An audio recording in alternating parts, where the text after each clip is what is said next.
Intermittent fasting வந்து எல்லாருக்கும் வந்து நம்ம ஜெனரலைஸ் பண்ண முடியாது.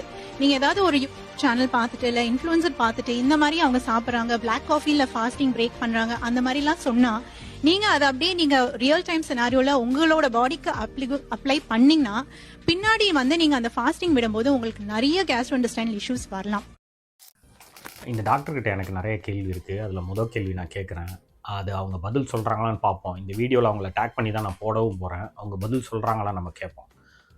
கேள்வி என்னென்னா, டாக்டர் ஆரம்பிக்கும் போது என்ன சொல்கிறாங்கன்னா, நான் gastroenterology specialist plus liver doctor அப்படின்னு அவங்க சொல்கிறாங்க. என்னோட ப்ராக்டிஸில் அப்படின்னு சொல்கிறாங்க.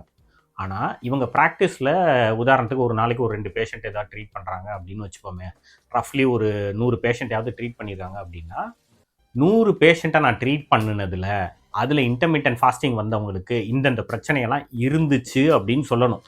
ஆனால் அதை விட்டுட்டு இதனால் இவங்களுக்கு சான்சஸ் இருக்குது அப்படின்னு சொன்னால், உங்கள் டெக்ஸ்ட் புக்கில் நீங்கள் எதையாவது படிச்சுட்டு நீங்கள் சொல்கிறீங்க இல்லையா, இது எந்த இன்ஃபர்மேஷனில் நீங்கள் சொல்கிறீங்க அப்படின்றத தெளிவுபடுத்துனீங்கன்னா நல்லாயிருக்கும் அப்படின்னு நினைக்கிறேன்.